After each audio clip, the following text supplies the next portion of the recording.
Good afternoon, everyone. Thank you so much for joining and for attending this month's Research to Practice seminar, which is hosted by the University of Colorado Injury Center. My name is Emmy Betts, and I'm a physician and researcher in the Department of Emergency Medicine, and I serve as Deputy Director of the Injury Center. And with Lucia Turpak's help, I organize these seminar series. So first, a bit of housekeeping. The session is being recorded, and we will share a link to it afterwards. Please put any questions you might have into the Q&A box, which you should be able to see at the bottom. We've timed this, so we'll have hopefully time for a nice question and answer session at the end. So please put in questions as they come up, and then we'll get to them later. And then also please mark your calendars for our next webinar, which will be Tuesday, October 13th at 11 a.m. Mountain Time, 1 p.m. Eastern. On that day, we'll be discussing forensic nursing and intimate partner violence with two experts from the field.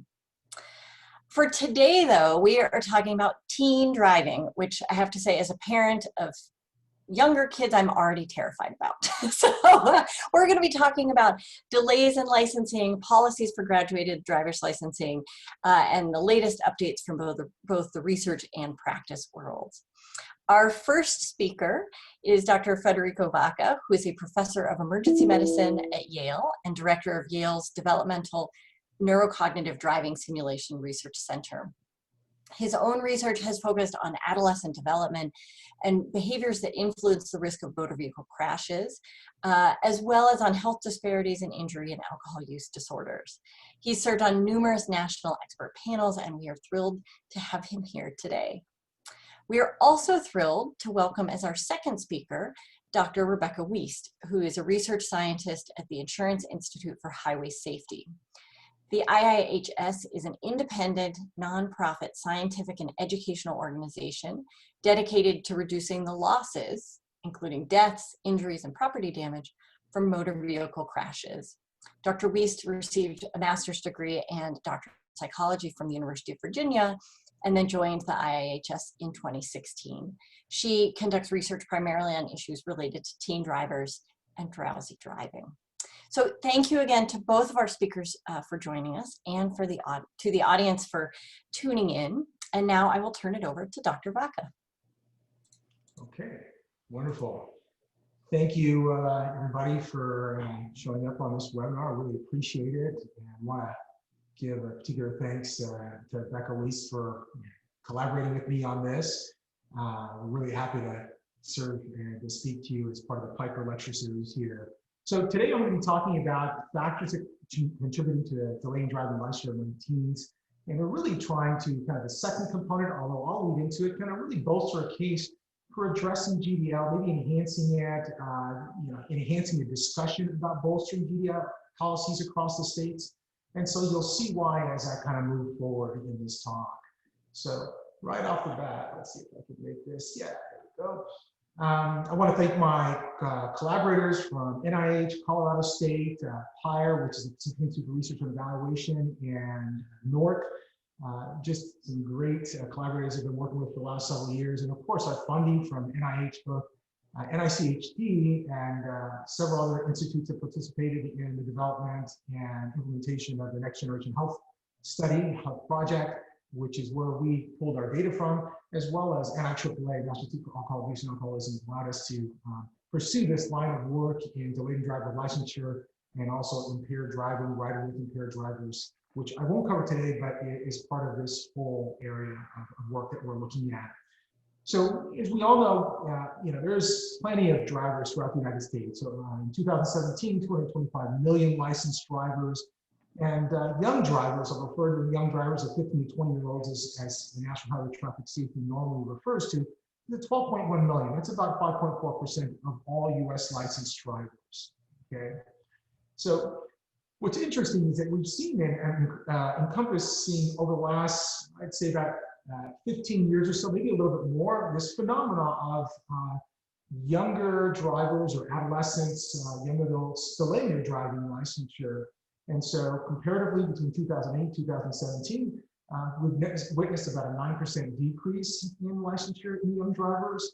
Now, given that, the context that population does change, if you look at just the population dynamics and changing population size in different age groups, there has been a bit of decrease between the 15 and 20-year-olds. It's about 4.2%, but it still doesn't, really allow for that us to explain why such a significant drop in this licensure fees for these young drivers.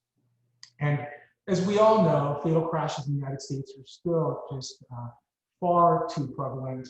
37,000 killed in fatal crashes, 11,000 almost fatal crashes were alcohol related, and still young drivers, the drivers make up 8% of all drivers killed in all fatal crashes. So still significantly overrepresented.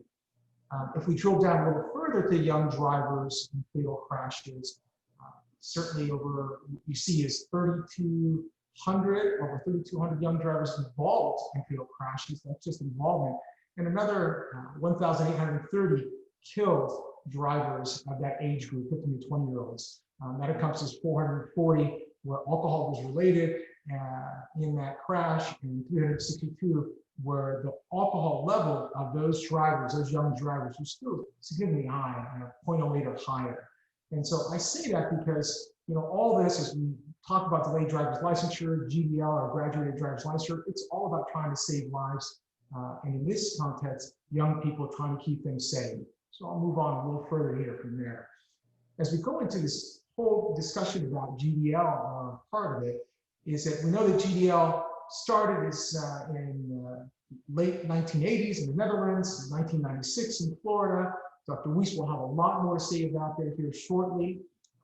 But study after study, that is of evaluation, have shown that GDL has been very effective in decreasing fatal crashes in the younger age groups, as much as 20 to 40%. We also recognize that the restrictions, or some of the facets that were in GDL, particularly restrictions of nighttime driving and number of passengers in vehicles, they really play a pivotal piece in the safety effects of GDL, that GDL offers for young novice drivers. Now, to just add one more little twist on this is that some recent research has shown that while GDL has shown to be effective, there is some suggestion that maybe in some of the more vulnerable youth groups, some racial ethnic groups of youth, the amount of safety that's offered to them may not be the same. However, this is just a couple of studies that are out there, but it's still worth recognizing and trying to drill down further to understand the full benefits of GDL and or its limitations. So that's really important. So why is DDL happening? Keep in mind that comparatively, as I just said a little while ago, that we've seen a 90% decrease in young drivers that are licensed, from 13.3 million to 12.1 million over the course of about a decade, 2008 to 2017. And the literature has offered up some thoughts about why this is happening from several different articles, and this is just a few ideas that emanate from the literature. One is social media. Social media is such that kids are connected, they don't have to drive anywhere to see anybody, see their friends, etc. Another one is that GDL mandates for supervised practice driving are just too difficult for parents to get to, and they're better off just, many parents say, I'm just going to wait until you're 18, then I don't have to do this, and then we'll just get you your license, for the teen. And probably equally to some extent, the teens are like, fine, I don't want my mom and dad, yelling at me when I'm driving and learning to drive, so I'll just wait. The economics of the vehicle, the cost, the maintenance, those are real issues regardless of that. And other demographic and social characteristics that come into play, and that's race, ethnicity, parental approval, licensure. One thing that really doesn't get talked about too much is the parents' concept of and really thinking about, is my child ready to get behind the wheel and drive a vehicle?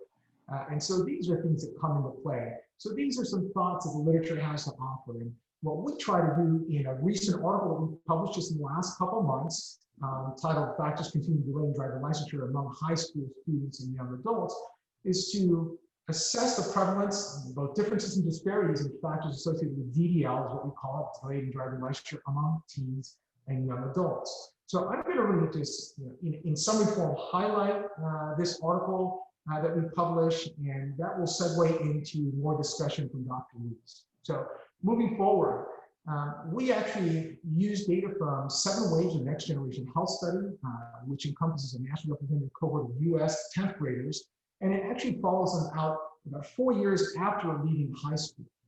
Primary sampling units were used in 9 U.S. Census divisions.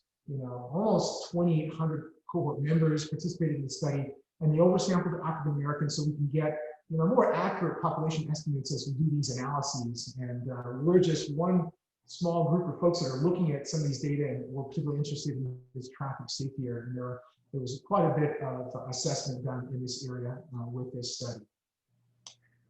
We used DDL, or delay in driving licensure. That was our main outcome measure, and defined it as any delay in licensure past the earliest time a participant is eligible for licensure.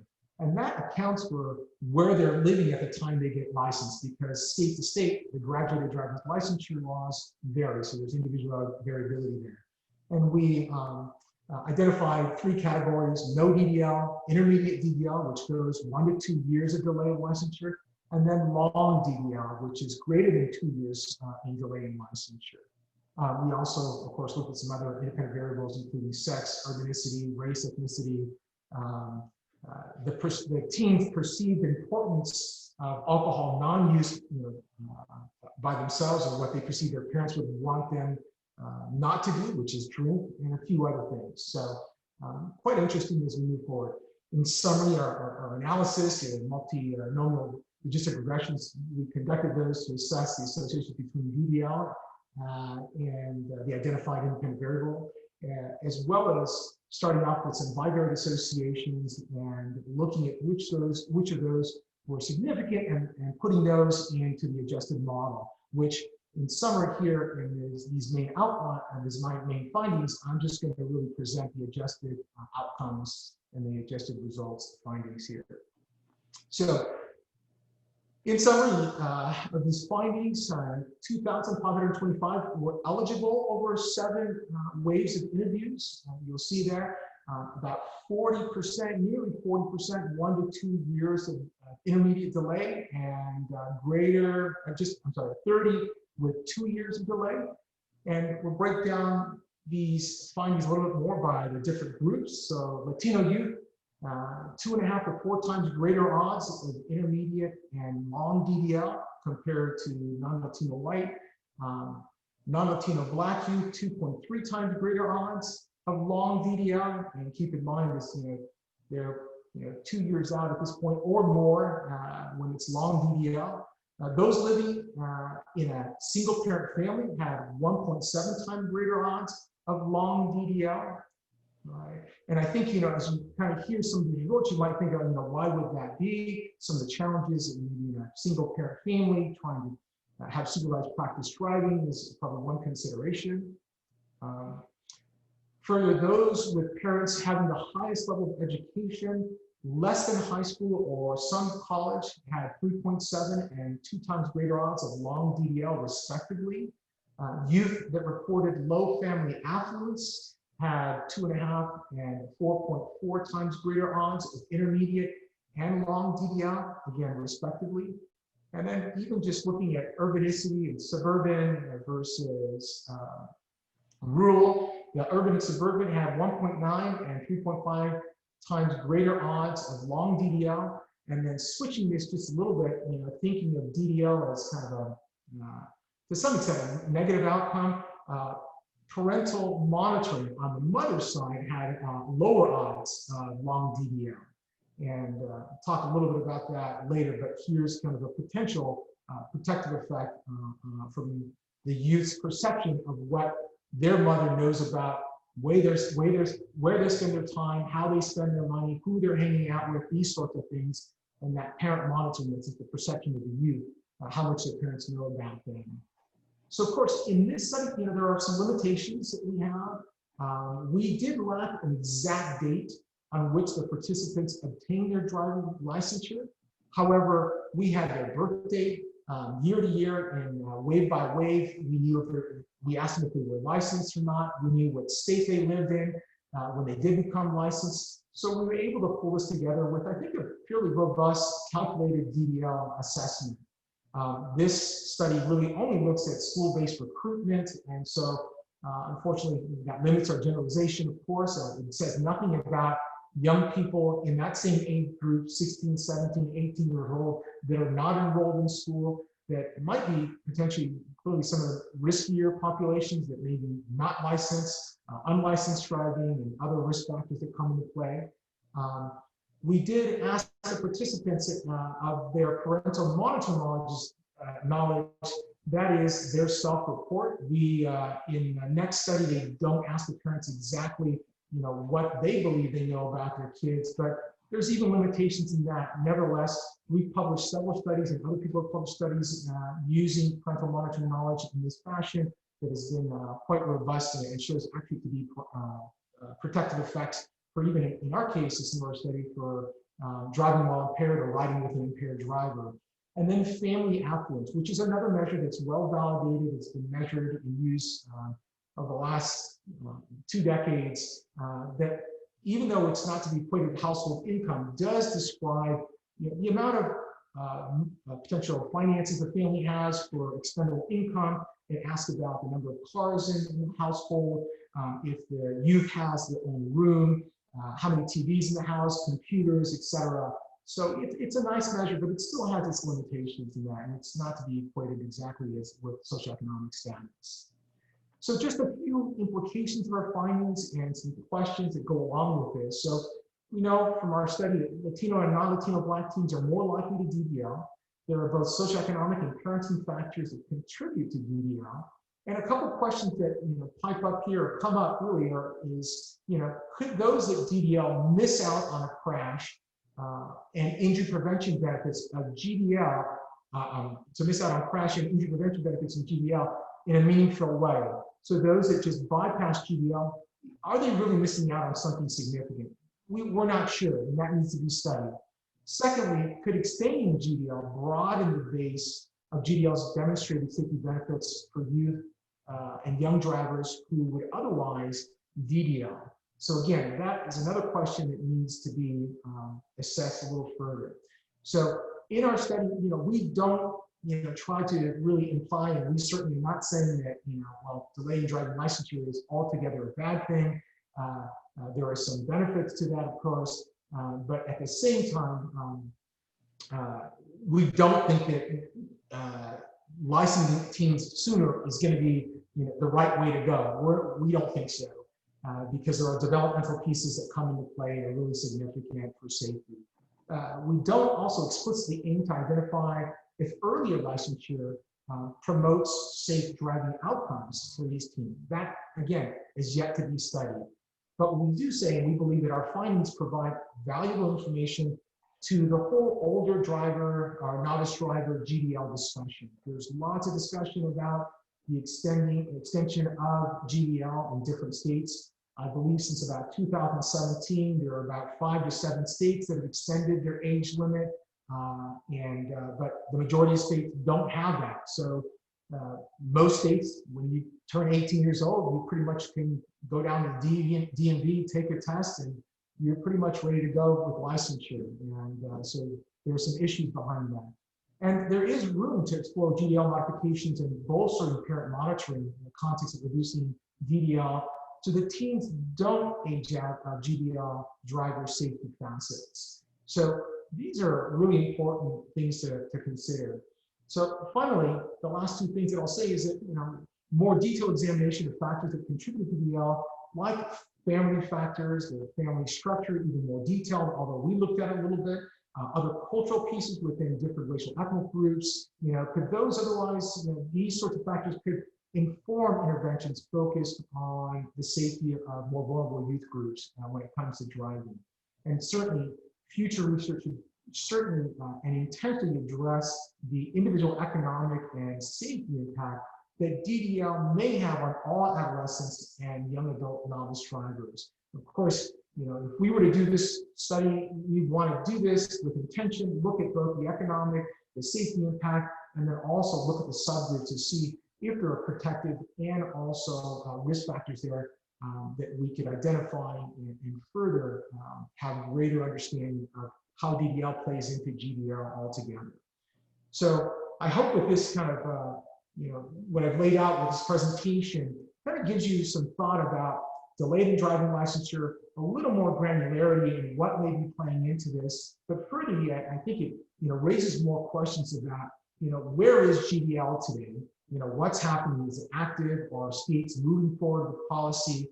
And what can be done to bolster GDL, whether it influences DDL or not, but just improve GDL altogether to save more lives of young drivers.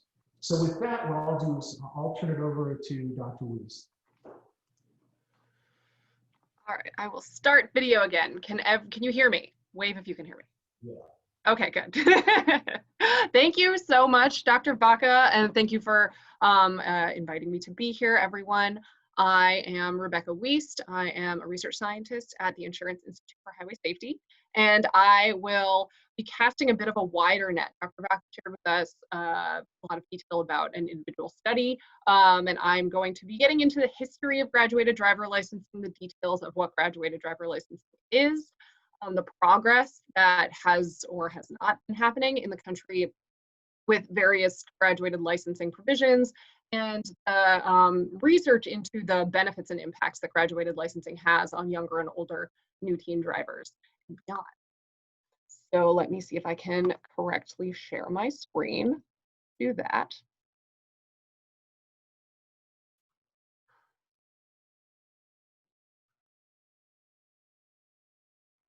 And here we go.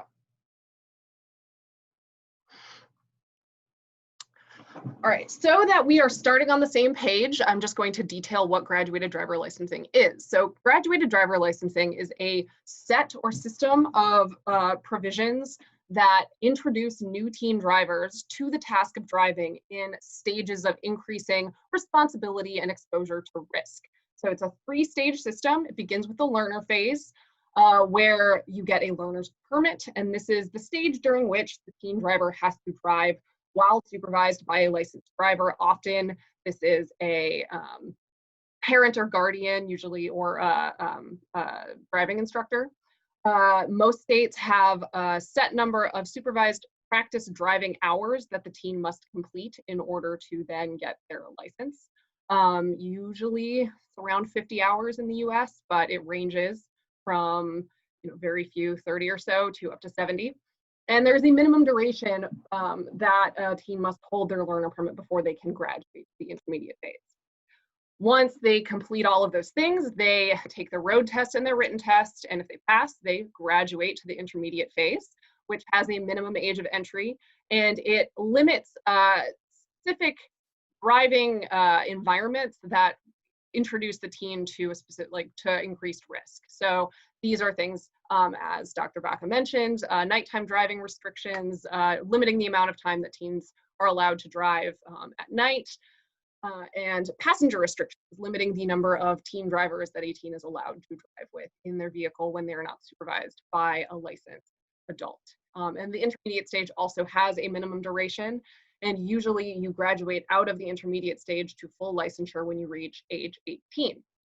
Also, when you reach age 18 in most states, you stop being subject to the laws of the state when it comes to all of these things. So if you get your learner's permit very, very late, when you graduate to independent licensure, you might spend a bit less time in the intermediate phase before you turn 18 and graduate. So delaying licensure has an impact on how long you end up spending, or if you are at all subject to the regulations of graduated licensing. There has been a lot of research into the benefits and impacts that these kinds of provisions have on teen drivers of kind of the entire range of ages from 15 to 19, since graduated licensing became a nationwide effort in 1996. And they break down in a lot of different ways. Some of these evaluations are done by state, and these are mostly because when a state passes a cluster of laws, they do so kind of in a cluster. It's not usually one single provision. They'll pass several of them at a time. And when they do that, it creates a nice natural experiment. So we can see state by state how different age groups reduce the percent of crashes or the number of crashes when those changes occur.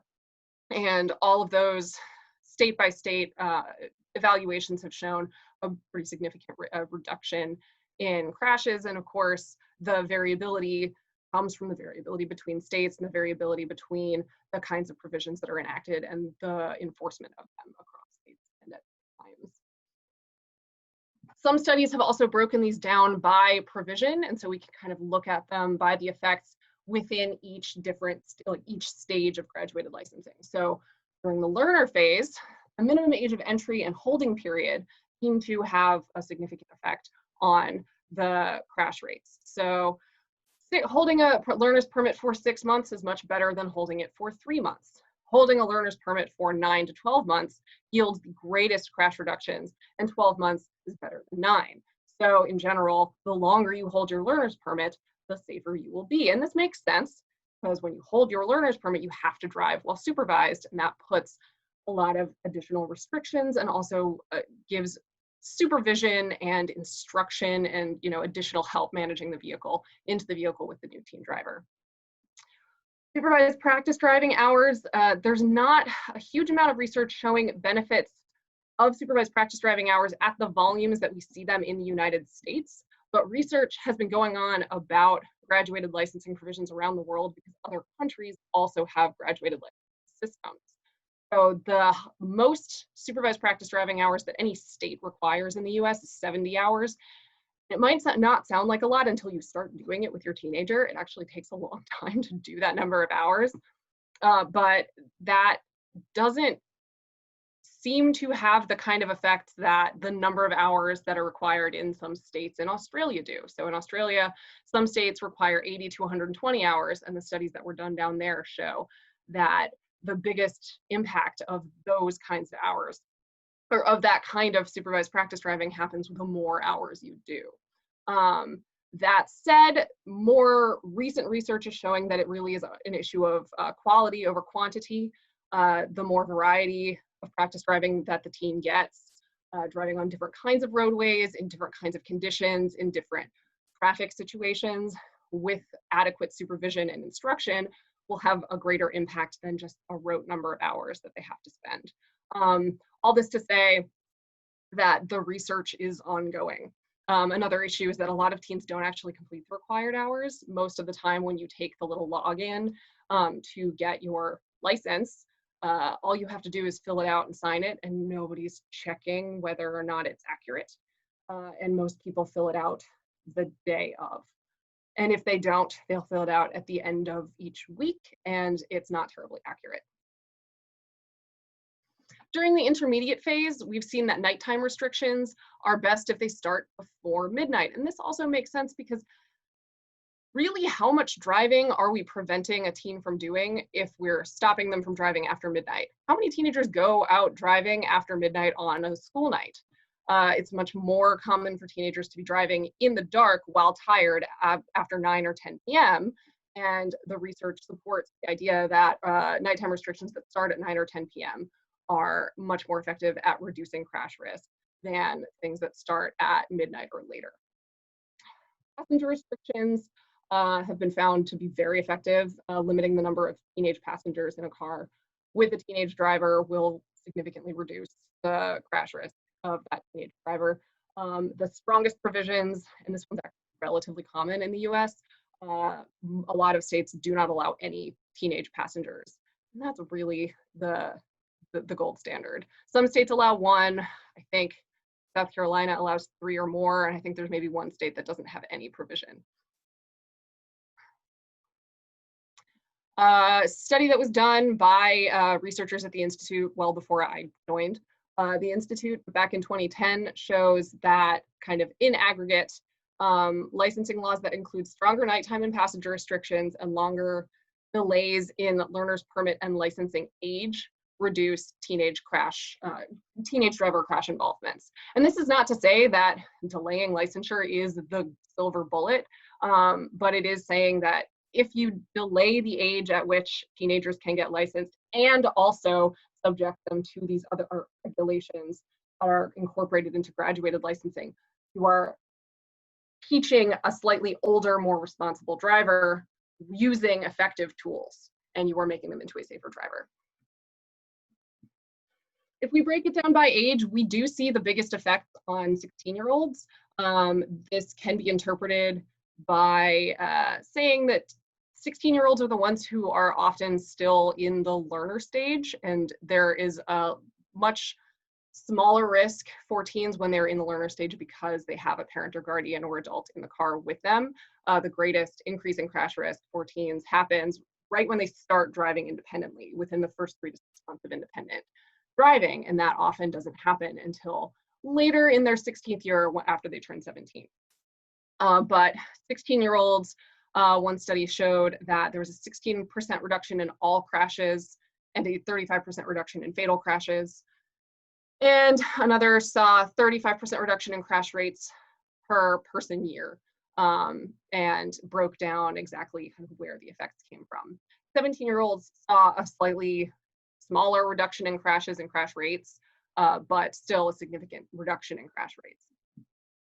There was some evidence in the aughts, like in the early aughts. I think this research came out in between 2006 and 2008 that indicated that it could be that teens who went through graduated licensing had kind of a boomerang effect and then were at a higher risk after they began completely unregulated, just regular driving. And the research that has happened since then has actually shown that there is no negative effect of participating in graduated licensing. If anything, it is a neutral effect. The people who participate in graduated driver's licensing are just as safe as people who don't later. It doesn't have a negative impact on their driving later. There are some challenges that come with evaluating graduated licensing, and you end up seeing these anytime you read a study about graduated licensing. Usually, as I mentioned before, graduated licensing provisions are enacted in sets of regulations, so it's very difficult in many cases to isolate the effects of individual provisions. It can still be done and has been, but often when you see a state enact graduated licensing provisions, they'll do 3 or 4 things at a time. They'll impose stronger nighttime restrictions and stronger passenger restrictions, and they'll, lengthen the learner permit period by 3 months, and then piecing apart which impacts or which provisions caused the impact, if there was one, can be challenging. While most states have enacted and strengthened their provisions over the last 20, 25 years, there is not a single state in the country that has the strongest provisions across the board. There are 5 that we include in our graduated licensing calculator and that we keep track of. And the most that any state in the country has at the strongest level that we see in the country is 2 out of 5. There are 4 states that have 2 out of 5. It's not to say that other states are doing poorly. It's just to say that states can do better. Many states' laws include exceptions. There are lots of exceptions to nighttime restrictions that involve, exceptions for teenagers that are driving for school events. Because of course, those teenagers that are driving for school events are less tired than the teenagers that are not driving for school events. They exist. They seem very durable. People seem very attached to providing these exceptions, and there are real logistical reasons for including them, but they have to be taken into account when you consider the effects of graduated licensing. And the final issue here is that enforcement varies, and it varies state to state. It varies jurisdiction by jurisdiction in states, and it also is very dependent on parents to enforce provisions and to enact or to impose other restrictions on their kids. So here, I hope I have some animations that should work. So graduated licensing became a national effort in 1996. At that point, we had a few states that had some versions of provisions. And since then, lots and lots of progress has been made. And when I look at this image, kind of summarizing all of the progress that's been made kind of across the board, it looks very optimistic. We'll see how optimistic that is at this point. So here we're going year by year through the minimum entry age. So green and blue are older minimum entry age for the learner's permit. Pink is younger. Some states, mostly agricultural states, allow teens to get their learner's permit very, very young. And those are very durable. They're not changing. Some states are making them stronger. You might have noticed that a lot of this progress happened in the aughts. Most of the progress happened within the first 10 years of this initiative. By 2010, a lot of changes had been made and then kind of progress slowed. Next, we'll look at the progress of the minimum holding period for the learner's permit. So maroon is no minimum holding period, green is the strongest for minimum holding period up to a year.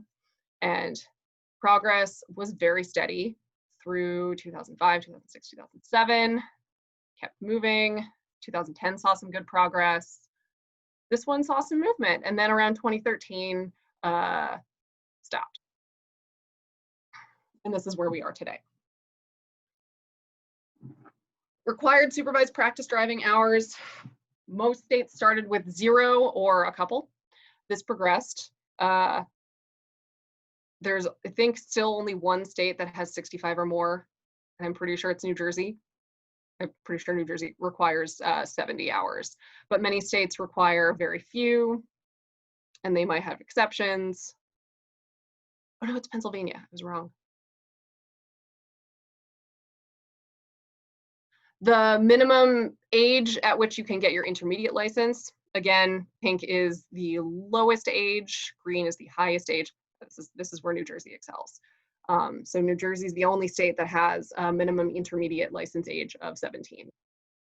Most states allow you to get your intermediate license with your driving test somewhere after age 16. And again, the progress happened 15 years ago and has been pretty stagnant since. Passenger restrictions in 1996, there were very few. This saw a lot of movement.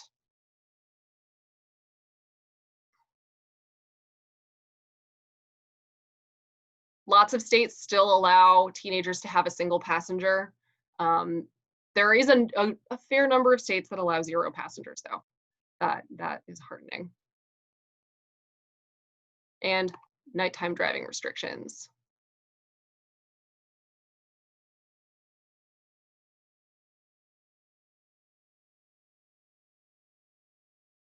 Notice South Dakota loosened their nighttime driving restrictions, and they're not the only ones.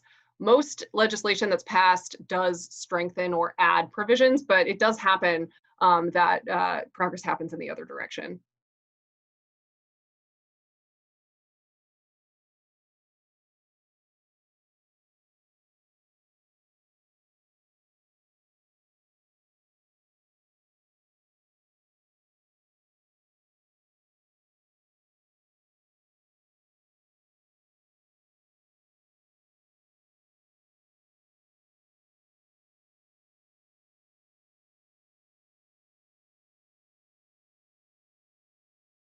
This graph, and there are a few things live in a couple of states. I think the most promising ones are Ohio and New Jersey, but the speed of legislation is very, very slow. So it's important to talk about enforcement and the effects of graduated licensing and what we can do to maximize their impact while we are where we are. Our graduated licensing calculator, I won't get into the details. Our statisticians went into the FARS, the fatality analysis resource system, and analyzed teen fatal crashes. There are a few wonderful papers that are linked here, but I'm going to stop this and then share a different screen so I can show you how this works. So on our website, we have a graduated licensing calculator, and this will estimate the impact that changing graduated licensing provisions can have in your state. We'll use Colorado. So in Colorado, the minimum permit age is 15 years. So if we change that to the strongest provision that any state has in the US, 16 years, you could see a 3% reduction in collision claims and a 13% reduction in fatal crashes. Right now, we're at 15. Supervised practice driving hours in Colorado, you at the strongest level of this provision, you require 50 hours. If you required 70, you would see a 1% reduction in fatal crashes. Oop, not there. If you up to the mid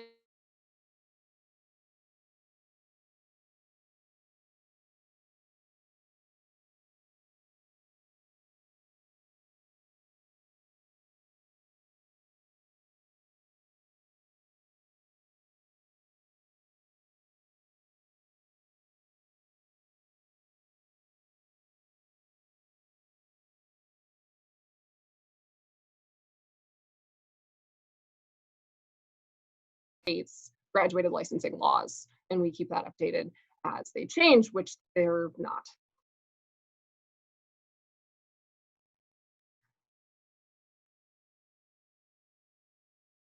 Oh, of course.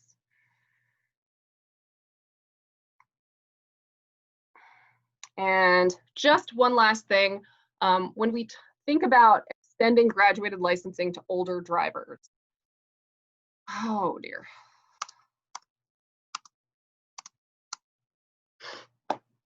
So this is kind of the next frontier when it comes to graduated licensing laws. Yes, we need to strengthen them for teenagers, 16, 17-year-olds as they exist, but there is a lot of talk about, what would happen if we extended them to people over the age of 18, because people do delay licensure until after age 18. And because we know these benefit new drivers who are younger and even as they age, it stands to reason that they could benefit older new drivers as well. And crash risk does remain for new drivers after age 18. And some research has shown that new drivers ages 18 to 20 would still benefit from regulations, and it would help reduce crashes and crash risk for those teenagers if we extended graduated licensing to them. And that would be lovely. There's still has to be consideration for the logistical issues and the changes in circumstance that occur for people, as they, age out of the traditional graduated licensing age period. Once they get over age 18, many of those people perhaps are not living at home with a parent who can do supervised practice driving with them. Maybe they don't have access to a vehicle, or they have shared access to a vehicle. They don't have somebody who can certify doing their supervised practice driving hours with them. They have to use their vehicle for transportation and mobility to get to and from a job. So having nighttime restrictions placed on them could place an undue burden on them. There are lots of logistical issues that come into play when we think about extending graduated licensing to older drivers. And it really isn't the same animal as considering graduated licensing for young teens. So the ongoing considerations here are the very glacial speed of legislation. The interest kind of slowed up. It dried up 5 years ago or so. And it's wonderful that states have graduated licensing provisions and they're very effective, but they could be more effective. And we need to continue pushing for progress. Some states are still trying, and that's great. More states could be doing more. When it comes to talking about strengthening provisions, we also need to consider balancing safety and practical concerns so that compliance is a doable thing. And then research is ongoing, and it always will be, I hope. And let's just continue doing all of the science that we can to figure out how to best save lives.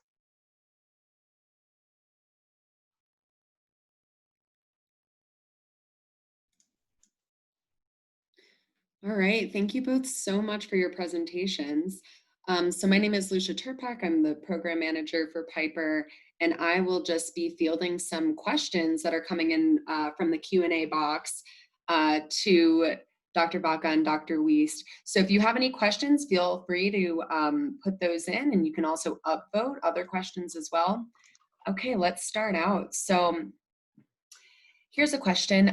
Do you see areas of opportunity for our primary healthcare providers to be more involved in GDL education and advocacy? I think either one of you could answer that question. I mean, I would say yes, but I don't interact with primary healthcare providers, so I don't know what is happening. There's a little bit of a disconnect, at least for me. So I think Dr. Vaca might be a better person to answer that question. Sure, I think there are. I think depending in the clinical setting, depending on what clinical setting you're in, whether it's pediatrics or internal medicine, depending on where the youth is actually getting their care delivered. If it's pediatrics or adolescent health, there are many things that already the physicians are doing on a regular basis, expectant care in different areas as it develop and going on through development.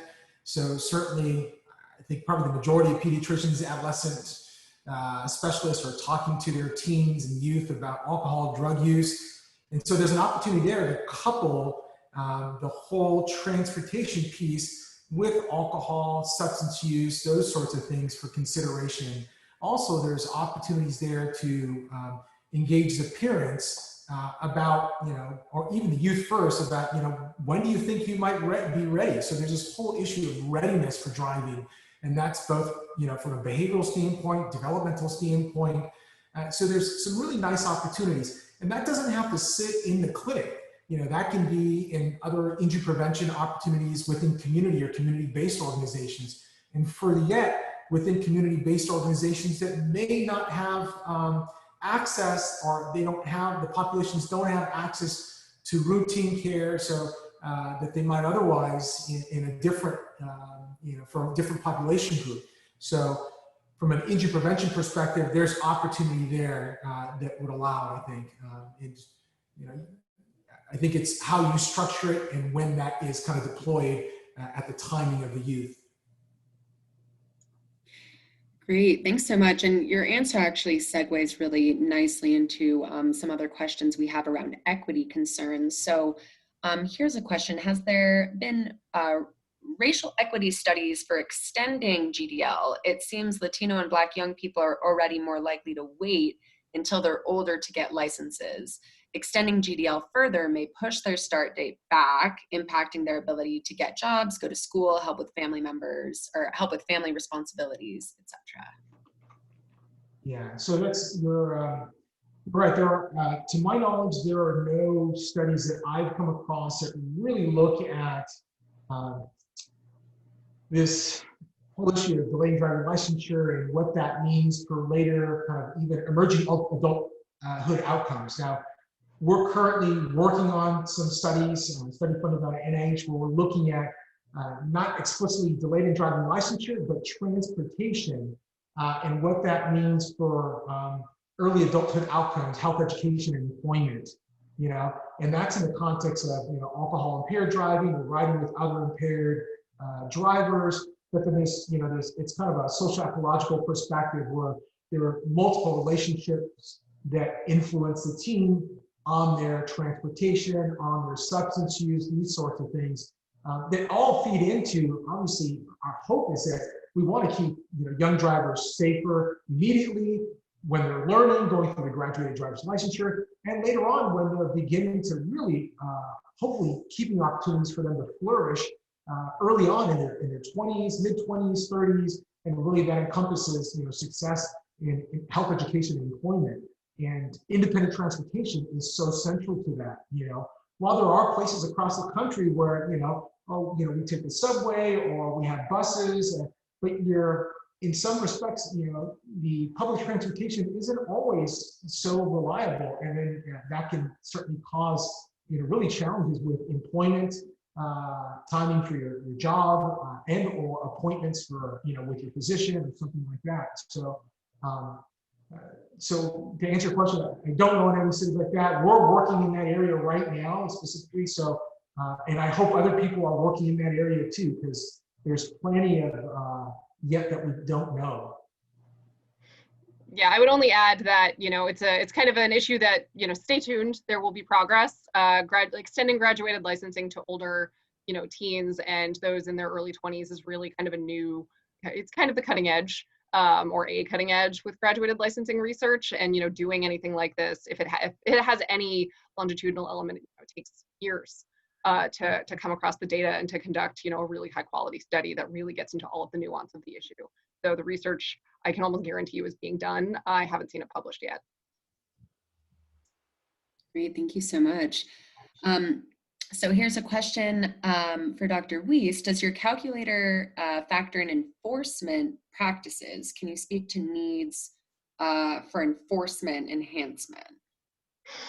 We do not factor in enforcement because I don't believe there was data about it when they did it. The calculator, let's see. So I didn't get into the nitpicky stuff with the calculator, but there are two calculations that come out of it. There's the HLD data that give you data on crash claims, insurance claims. That's all from insurance claims data. And then there's the fatality one that comes from FARS data, which is federally like a national data set of fatal crashes. I think they note in the paper that they couldn't account for enforcement because they didn't have reliable state-by-state data about it. But that is an issue, and it really, you know, there are plenty of people that I hear, you know, anecdotally in some states where they have the provisions, but they're really just provisions in name only and no one is enforcing them. And like I said, with supervised practice driving hours, you know, the parents have to certify that they were done, but the parents, in my experience, are just really excited for their kids to start driving and to not have to drive them around anymore, so they'll sign anything. And some of them really do it. Some of them really do sit down after every single drive and write down how many hours they drove and take notes, but most don't. And honestly, it's such a time-consuming thing that I'm not at all surprised. But yeah, there is work being done about, you know, establishing better ways to track supervised practice driving. I'm working on a study with a colleague of mine at Johns Hopkins right now about using an app-based system, and there are a few of them out there that just allows you to turn on the app and say, like, I started driving, and then when you stop driving, you say, I stopped driving, and it keeps a log for you, so you can keep track more accurately. But the jury's still out about, you know, how well people use them and how well they even work to track driving, and what kind of data you put them. So we have another question around accessibility. Oh, were you going to answer that as well, Dr. Vaca? No. Okay, great. We have another question around accessibility for young drivers' education. So here's a question from Lori Andrews, who says, I'm a child fatality coordinator for 3 of our metro counties. We have started to shift some of our motor vehicle legislative recommendations to looking at drivers' education in the community or putting it back into schools for accessibility. Could you discuss your thoughts on how that impacts teen drivers? It's not something we have great data on. Yeah, so I think in the world of traffic safety and teen traffic safety, obviously there's continues to be lots of discussions about, you know, driver education, what's happened in the last couple of decades or 3 decades of, you know, teen driving in high schools, who's teaching it, are they, you know, adequate enough teachers, does driver education really make a difference on outcomes? And, you know, I think intuitively as educators, we want to say yes, but, you know, much of the literature does not really bear that out.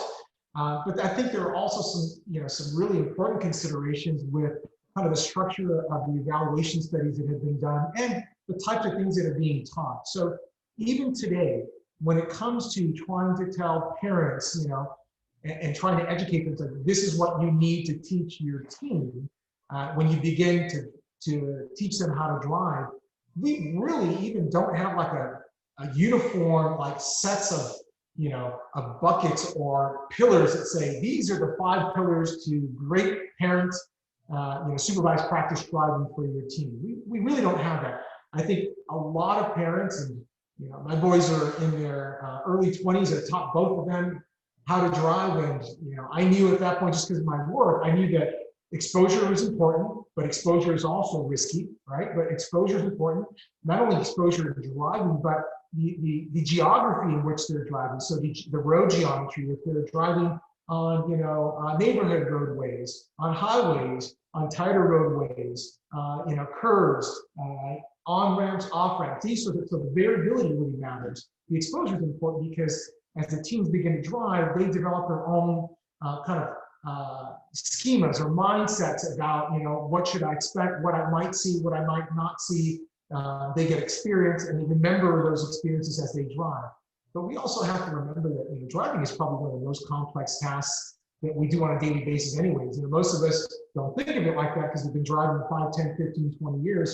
There's some automaticity to that. But when you first start teaching your team to drive, you will find out real quick how complex it is. You know, brake, gas, brake a little harder. No, brake now, or else we're going to rear end this person. That sort of thing, or left, right, trying to pick a gap for a left turn, those sorts of things. So I think that, you know, my general feeling is that, of course, the exposure to education, like the exposure to driving, is important, and I think that that it's multi-level. So it's at the, you know, the community. If it's programmatic, if it's a school, all the better. Funding is always an issue for those types of programs.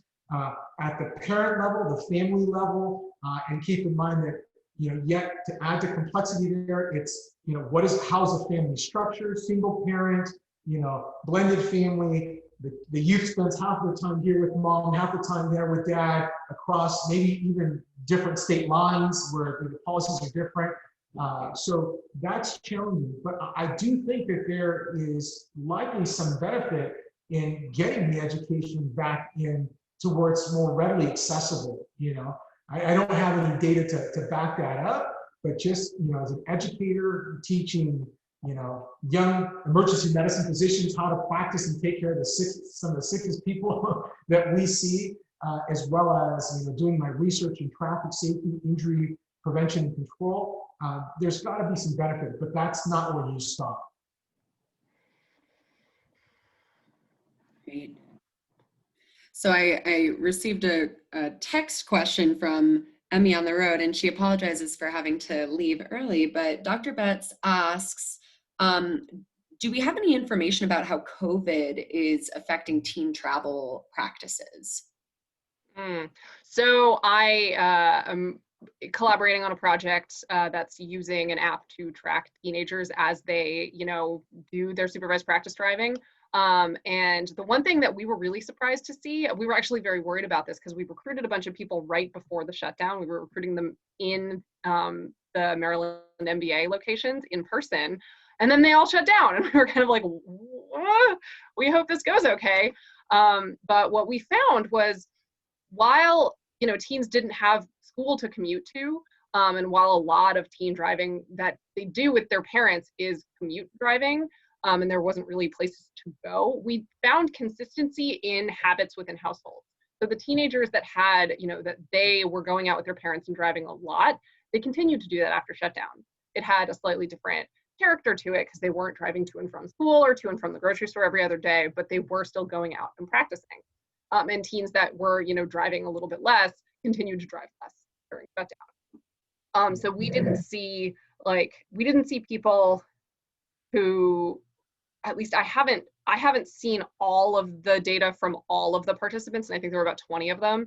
I didn't see any of them take the opportunity of shutdown to drive more, but I also didn't see them being hampered from driving because of it.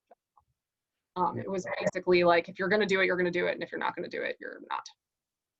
Yeah, I would say that intuitively that yeah, you would intuitively think that, you know, the transportation or independent transportation for young drivers, teens, has certainly diminished. It's diminished for everybody mostly, you know, and things hopefully are picking up a bit.